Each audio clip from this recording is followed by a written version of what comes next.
السلام علیکم، میرا نام ہے حافظ محمد اسد اور میں آپ سب کو خوش آمدید کہتا ہوں اپنے YouTube channel online tutor میں۔ آپ سب سے اور نئے آنے والے دوستوں سے گزارش ہے کہ چینل کو لائک، سبسکرائب اور دوستوں کے ساتھ شیئر ضرور کریں۔ جیسا کہ کل کے سبق میں ہم نے یہ چیز پڑھی، یہ چیز سیکھی کہ مدہ کیا ہوتا ہے، ایک لفظ پر اس کا کیا مقصد ہے، وہ کس طرح ہم اس کو ادا کریں گے، کس طرح پڑھیں گے۔ اور اسی طرح آگے چل کے جب قرآن پاک کی طرف ہم بڑھیں گے تو قرآن پاک میں اس کا جو ہے وہ کس طریقے سے ہم اس کو ادا کر سکتے ہیں وہاں پہ، کیونکہ وہاں پہ ہر حرف پر، ہر لفظ پر ان چیزوں کا اور ان حروف کا استعمال ہوگا۔ انشاءاللہ تعالی آج کے سبق میں ہم بہت ساری نئی چیزیں بھی پڑھیں گے۔ آج کا سبق نمبر 9، حروف لین۔ حروف لین کیا ہوتا ہے یہ میں آپ کو سب سے پہلے تھوڑا سا بتا دیتا ہوں۔ یہ ایسے حروف ہوتے ہیں یا ایسے لفظ ہوتے ہیں کہ جن کو ہم جھٹکا دے کر نہیں پڑھتے، سختی کے ساتھ نہیں پڑھتے یا لمبا کر کے نہیں پڑھتے۔ اور یہ حروف لین جب ہم ادا کریں گے تو ان کا پڑھنے کا دورانیہ تھوڑا سا کم ہوگا۔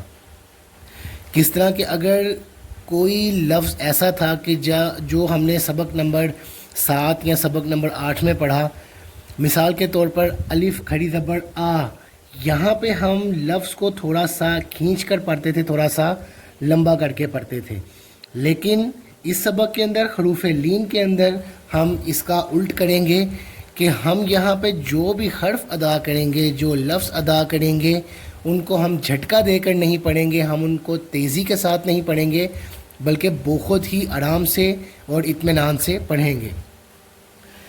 سبق شروع کرنے سے پہلے ہدایات کو تھوڑا سا پڑھ لیتے ہیں۔ حروف لین 2 ہیں، واو اور یا۔ جب یہ دونوں ساکن ہوں، ساکن کا مطلب آپ کو میں پہلے اسباق میں بتا چکا ہوں، اور ان سے پہلے زبر ہو، انہیں لین کہتے ہیں۔ یعنی وہ حروف وہ بتا رہے ہیں کہ جو ساکن ہوں اور ساکن ہونے سے پہلے ان کے اوپر کیا ہو، زبر موجود ہو۔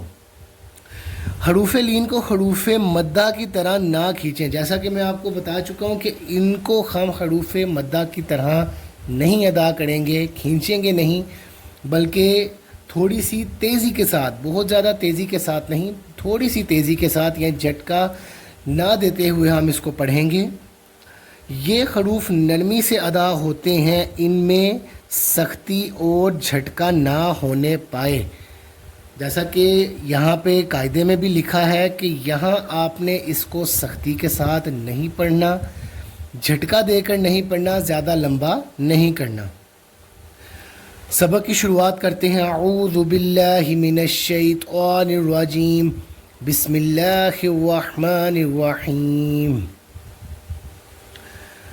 با زبر واو بو، با زبر یا بئی، بو بئی۔ تا زبر واو تو، تا زبر یا تی، تو تی۔ سا زبر واو سو، سا زبر یا سی، سو سی۔ جیم زبر واو جو، جیم زبر یا جئی، جو جئی۔ اسی طرح ہا زبر واو ہو، ہا زبر یا ہئی، ہو ہئی۔ خا زبر واو خو، خا زبر یا خئی، خو خئی۔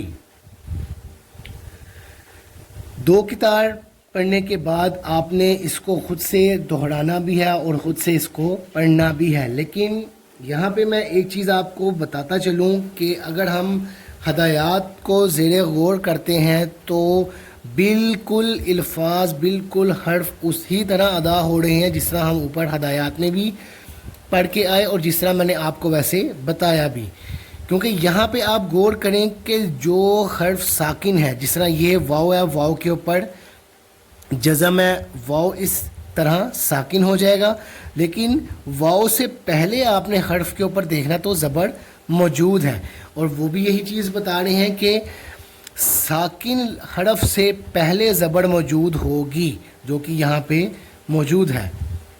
اور یہاں ہم اس کو جھٹکا دے کے یا کھینچ کر سختی کے ساتھ تیزی کے ساتھ نہیں پڑھیں گے، تھوڑا سا تیزی سے پڑھیں گے۔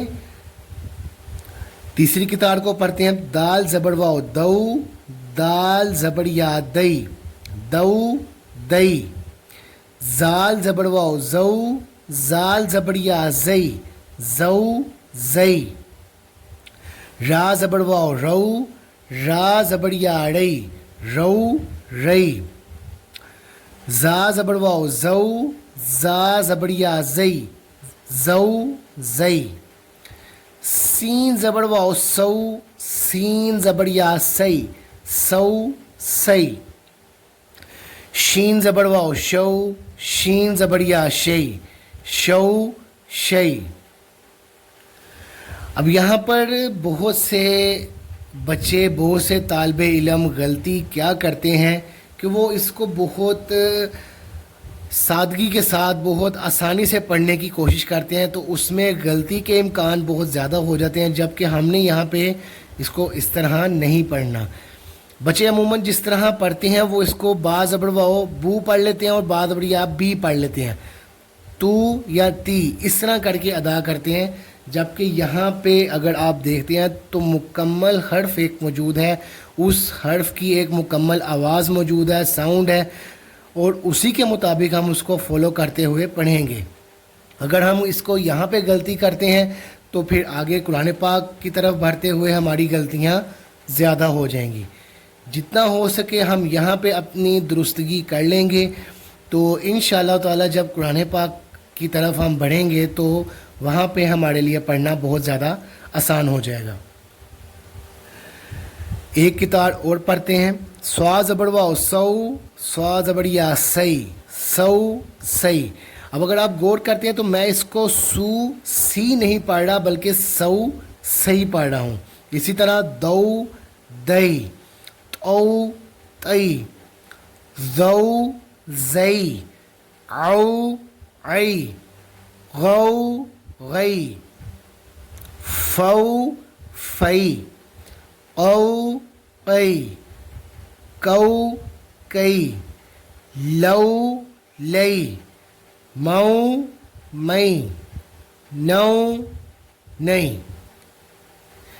یہاں ایک چیز آپ نے غور کی ہوگی کہ میں نے سبق کو دو طریقوں سے پڑھا، ایک طریقہ میں نے جوڑ کے ساتھ، ایک طریقہ میں نے توڑ کے ساتھ۔ جہاں مجھے بہتر لگا کہ یہاں آپ کے لیے سمجھنا آسان ہو جائے وہاں میں نے توڑ بھی ادا کیے اور جوڑ بھی ادا کیے۔ آخری 2 سے 3 کتاریں جو ہیں وہ میں نے بالکل روانگی کے ساتھ پڑھی ہیں، کیونکہ آپ نے بھی اس کو اسی طرح سے پڑھنا ہے۔ شروعات میں آپ توڑ سے ادا کریں گے، پھر جوڑ سے اس کو مکمل کریں گے، لیکن جب اختتامی کتار کی طرف آپ آئیں گے تو وہاں پہ آپ نے روانگی کے ساتھ پڑھنا ہے، تاکہ سبق میں جو ہے وہ ایک بہتری آ جائے، ایک تواتر جو ہے وہ قائم ہو جائے اور پڑھنے میں آسانی ہو۔ امید کرتا ہوں کہ آج کی یہ ویڈیو آپ کے لیے بہت زیادہ مفید ثابت ہوگی۔ ویڈیو اور سبق سے متعلق کوئی بھی سوال اگر آپ پوچھنا چاہیں تو کمنٹ سیکشن میں آپ مجھ سے سوالات پوچھ سکتے ہیں، میں انشاءاللہ تعالیٰ آپ کو وہاں جواب ضرور دوں گا۔ اللہ تعالیٰ کی بارگاہ میں دعا ہے کہ جو سبق آج ہم نے پڑھا اس کو اپنی بارگاہ میں قبول و منظور فرمائیں۔ السلام علیکم ورحمۃ اللہ وبرکاتہ۔